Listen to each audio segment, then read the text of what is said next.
Welcome to the BP Mindcast. I'm Jonathan Bartlett, your host.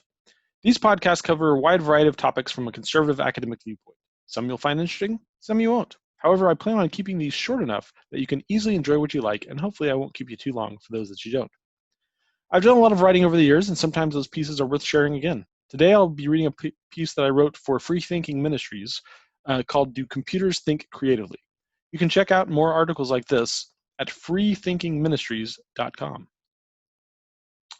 In his essays on robots and rationality and the Chinese room, Tim Stratton pointed out why it is unreasonable to think of machines and computers as being rational beings. One of his primary points is that rationality requires understanding and intentionality, two things that machines do not have. In this article, I want to tackle a different question. Can computers think creatively? Many artificial intelligence researchers think that the difference between human thinking and artificial intelligence is merely one of degree. Once we build big enough machines, they will be able to think exactly like a human. In order to make that claim, though, one needs to have a definition of what it means to think like a human. In 1950, the mathematician Alan Turing developed the Turing test for artificial intelligence. According to Turing, artificial intelligence will have succeeded if a computer can be developed where a human cannot tell the difference between interacting with a computer and interacting with a human through a typed session. However, it turns out that this criteria is fatally flawed. For something to attain human intelligence, a computer being able to trick another human into thinking that it is human winds up being to neither be a particularly difficult nor interesting proposition. For instance, in 2014, an event was held at the Royal Society of London for judges to interact with a variety of different humans and computer programs to see if they could tell which was which. The entry which won the Most Human Computer Award was a program named Eugene Goostman, who was able to convince 33% of the judges that he was human. How did Eugene Goostman do this? Well, the programmers that made Eugene Goostman to be a 13-year-old boy from the Ukraine. This way, his knowledge and logic mistakes were covered up by the idea that he was only 13, and his language mistakes were covered up by the idea that he was not a native English speaker. Thus, while Eugene Goostman was largely hailed in the press and by its creators as being the first program to pass the Turing test, we can see that while the attempt was cute, it was pretty meaningless. What it proved was not that AI was very human-like, but that the Turing test is not a workable tool for assessing the quality of AI. It turns out that despite what programmers may claim, these programs really are computers.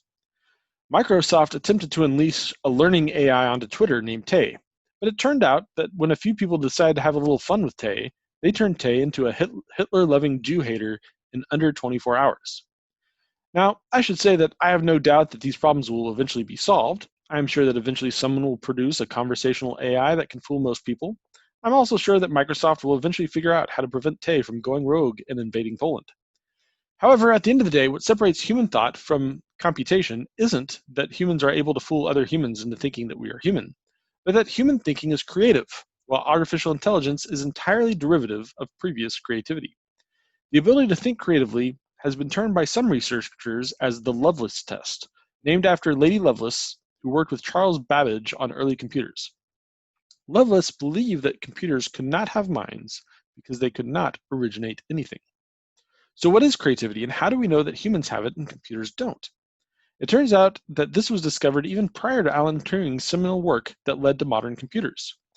Kurt Gödel, in 1931, published his incompleteness theorems. These theorems, at their core, state two things. First, giving a starting set of basic truths, called axioms, there are derivative truths, called theorems, that are based on these axioms, but cannot be logically determined from those axioms. This may seem very obscure, but it has profound implications.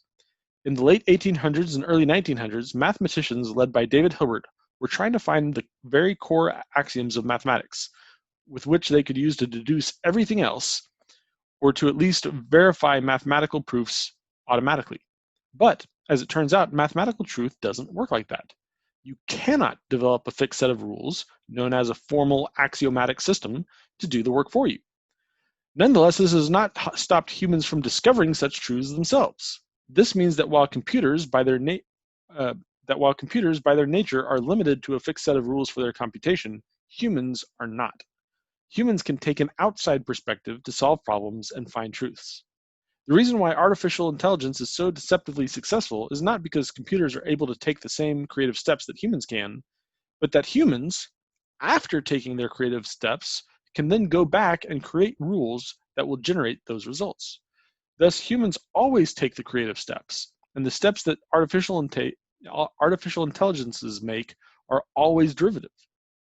Computers take derivative steps much faster and easier than humans, but computers cannot take the creative steps. This truth is shown up in a number of powerful ways. In his book, How to Measure Anything, Hubbard notes that given a set of parameters for evaluation, computers are almost always better than humans at figuring out the relative importance of the parameters and applying those parameters successfully. However, he also notes that humans are incredibly better than computers at generating the list of parameters to use for evaluation. For instance, if you are sick, it might be possible that a computer is better than a doctor for applying diagnostic criteria to determine what illness you have. However, it is almost certain that a doctor will be better than a computer at determining which criteria the computer should use for diagnosis. In artificial intelligence, this is known as the frame problem. Finding out which pieces of information are relevant to a problem is an insurmountable task for a computer, at least in the general case. However, this is what humans do every single day. In so-called evolutionary computing, the same issue arises. Humans are needed to set what the evolvable parameters are and how the system is evaluated. After those things are set, only then can evolutionary algorithms successfully find solutions. Evolvability depends heavily on the choices of the computer programmer to pick parameters that can evolve well and to pick selection criteria that will move the program in the desired direction. In a highly touted paper in Nature, which claims to show an evolvable algorithm, the authors note that without selection criteria that led the evolution in the right way, the organisms never evolved the feature they were looking for. Peter Thiel, who is co-founder of PayPal, noted in his book Zero to One that computers are far more different from people than any two people are from each other. Men and machines are good at fundamentally different things.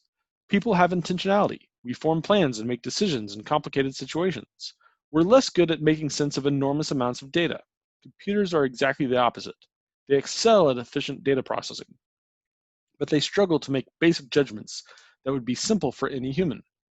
In 2012, one of Google's supercomputers made headlines when, after scanning 10 million thumbnails of YouTube videos, it learned to identify a cat with 75% accuracy. That seems impressive until you remember that an average 4-year-old can do it flawlessly.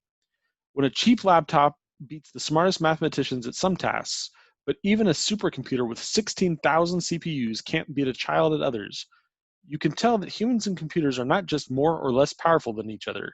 They are categorically different. And that's Peter Thiel's 0 to 1, pages 143 to 144.